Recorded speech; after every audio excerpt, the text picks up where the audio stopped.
Assalamualaikum warahmatullahi wabarakatuh.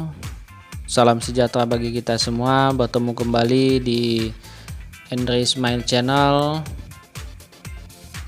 Tips dan tutorial seputar asam lambung, GERD dan anxiety. Teman-teman, kali ini saya akan berbagi tips dan informasi mengenai sensasi yang ditimbulkan oleh asam lambung, yaitu menjawab dari pertanyaan di grup Facebook dan Instagram, kenapa setiap asam lambung kita kambuh, leher kita ataupun pundak kita menjadi kaku dan kepala kita terasa berat.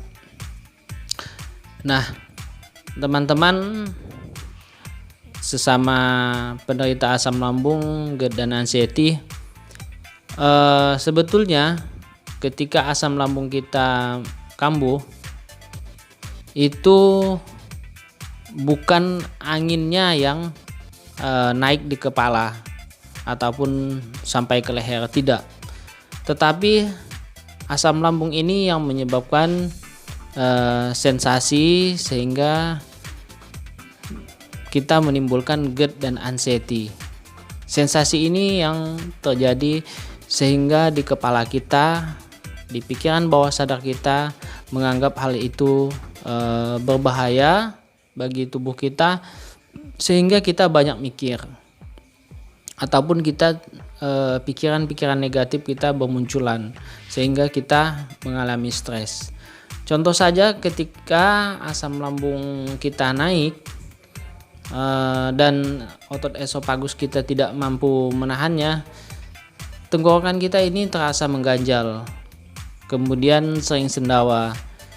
Nah, oleh sebab itu sensasi yang muncul adalah pikiran bawah sadar kita selalu, wah, ini ada apa, ini penyakit yang saya derita, sehingga kita terus-terusan mikirnya, sehingga kita menjadi stres. Nah, stres yang muncul itu akan menyebabkan leher kita menjadi kaku, kemudian kepala kita terasa berat dan keliengan. Nah, hal itu wajar sekali karena lambung kita adalah otak kita yang kedua selain dari otak kita yang pertama di kepala. Lambung kita ini mengirim sinyal ke dalam kepikiran bawah sadar kita bahwa ketika kita mengalami kekambuhan asam lambung, maka sensasi yang muncul di pikiran bawah sadar kita selalu saja berpikiran negatif.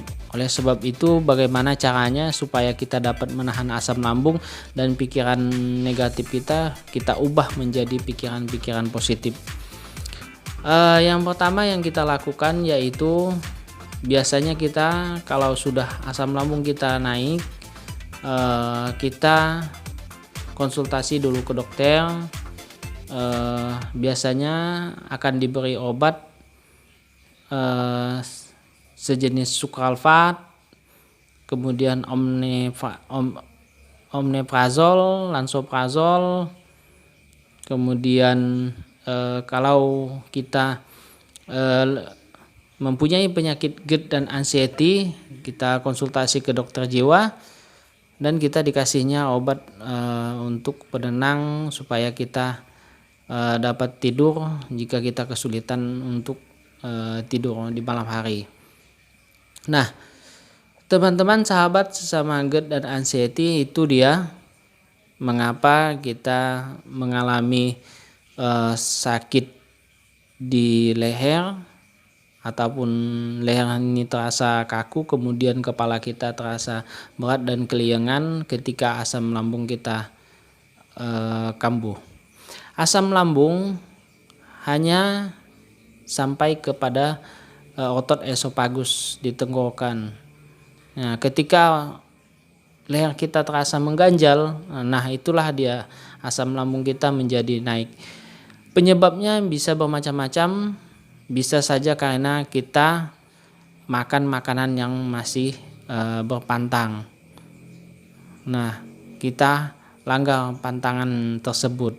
Kemudian pola hidup kita istirahat tidak cukup, kemudian jarang berolahraga, kemudian pikiran kita banyak, pola pikir kita masih banyak negatifnya yang muncul, banyak memikirkan hal-hal yang buruk di masa yang akan datang, masih memikirkan banyak, jangan-jangan ini penyakit yang saya derita ini berat, ataupun penyakit ini apalah yang terjadi kepada saya sehingga saya mengalami ini. Nah, kita masih berpikir seperti itu. Kita selalu mengait-ngaitkan penyakit kita ini dengan penyakit yang kita derita. Kalau sesak di dada, kita masih mengaitkan dengan penyakit jantung.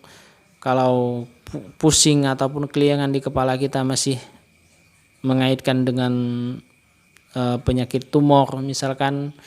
Nah, hal itu pikiran-pikiran bawah sadar kita yang negatif sekali. Oleh sebab itu kita ubah pola pikir kita menjadi pola pikir yang positif dengan cara menganggap bahwa penyakit ini sangat simpel sekali, tidak berpengaruh apa-apa kepada kita. Ini hanyalah sensasi dari asam lambung yang ditimbulkan. Teman-teman, sesama GERD, anxiety dan asam lambung itu sensasi-sensasi seperti itu sangat bisa saja terjadi. Sakit kepala, kemudian leher terasa kaku, dan bukan hanya itu saja yang dapat kita rasakan ketika sensasi asam lambung kita muncul. Keringat dingin juga biasanya kita alami, kemudian sakit di perut juga biasanya kita alami, kemudian tangan dan kaki terasa dingin. Nah, itu adalah penyebab dari asam lambung kita yang kambuh. Jadi masalahnya hanya asam lambung, tidak sampai ke penyakit-penyakit berat yang selalu menjadi buah pikiran dari kita. Kita harus pandai-pandai sebenarnya untuk mengelola stres yang kita alami. Kita sebenarnya ini menjadi penyakit jiwa, penyakit jiwa ringan. Kita boleh konsultasi kepada dokter jiwa tentang penyakit kita ini. Nanti dikasihnya obat, misalkan obat penenang untuk tidur. Bisa saja seperti itu. Jika anxiety kita sudah